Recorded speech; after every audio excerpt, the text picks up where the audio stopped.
السلام عليكم soo dhawaada asxaabta ku xiran channelka Dacwa Tube kuna soo dhawaada qisadan aadka u xanuunka badan balse inteenan bilaabin muuqaalkeena fadlan like saar oo dareensi inaad ka heshay muuqaalada noocan oo kala ah sidoo kale hadii aad ku cusub tahay channelka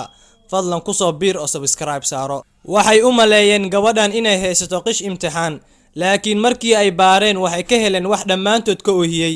mid ka mid ah madaarista ugu weyn ee ku yaal dalka Yemen ayaa lagu qabtay imtixaankaas oo ay galeen gabdho kaliya markii uu imtixaanka daqiiqado socday ayaa ardaydii looga shakiyay inay haystaan qish imtixaan macallimiintii ilaalinaysay imtixaanka ayaa bilaabay inay baaraan ardayda markii la soo gaaray gabadhani waxa dhacday arin cajiib ah kadib markii ay diiday in boorsadeeda la baaro waxayna isku dhajisay iyadoo ku qaylinaysa wallahi inaanan dhiibeenin boorsadeeda macallimadii ayaa ku tiri fur boorsada laakiin gabadhii waa ay ka diiday macallimadii ayaa isku dayday inay xoog ugu qaato laakiin isla waqtigaas waxa timid maamuladii madrasada waxayna ku tiri macallimadii maya iska daa maamuladii ayaa weydiisay gabadhii waxa ay ku qarinayso boorsada gabadhii ayaa u soo dhawaatay macallimadii oo gacantana qabsatay waxayna u sheegtay inaysan halkan ku soo bandhigi karin waxa ay ku qarinayso boorsada يا مس مشان الله يا مس مشان الله مشان الله يا مس احكي لها يا مس مشان الله يا مس مشان الله مشان الله يا مس احكي لها maamuladii ayaa u kaxaysay gabadhii dhanka xafiiska halkii macallimadii ay wali la yaaban tahay boorsadii iyo gabadhii ay ku taqaanay inaysan ka mid ahayn ardayda ku sifowday foodada iyo imtixaan qashida gudigii imtixaanka ayaa bilaabay inay fiiriyaan habdhaqankii gabadha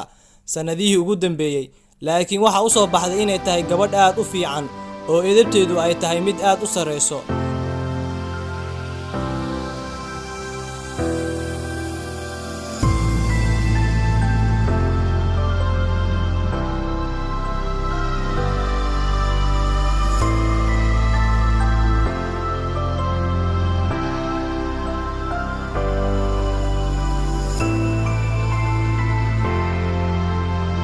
macallimadii ayaa xafiiska dhexdiisa gabadhii ku weydiisay si naxariis leh waxa ay ku qarinayso boorsada macallimadii ayaa furtay boorsadii waxayna ka dhaxeshay cuntooyin haraadi ah sida muufo buskud iyo wixii la mid ah macallimadii ayaa gabadhii weydiisay waa maxay cuntooyinkan haraadiga ah gabadhii ayaa ku tiri cuntadan waa cuntada ay soo reebaan ardayda aan isku fasalka nahay markii ay ku tuuraan wadooyinka cuntada ay soo reebaan aniguna waxaan ahaa mid ku aruursata boorsada kadib waan cuni jiray inta kalena ee soo hartay waxaan u qaadi jiray hooyaday iyo walaalahayga jooga guriga si ay qado iyo casho ugu dhigtaan annagu waxaanu nahay qoys faqiir ah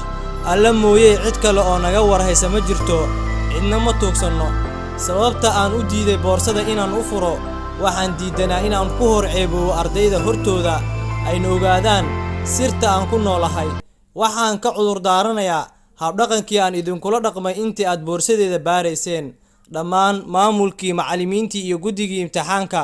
waxaa hal mar ka soo daadatay ilin sidii roobkii oo kale خلص هاي آخر مرة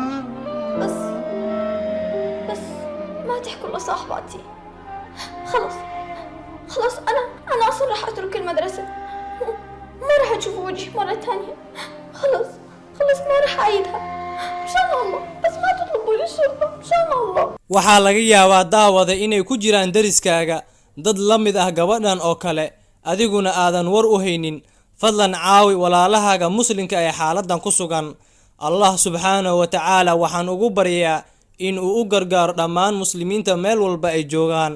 halkaas ay inoogu soo dhamaatay qisadeeni fadlan muuqaalka like saar siina share garay hadii aad awoodo waa anigu Zaki Maxamuud oo idin leh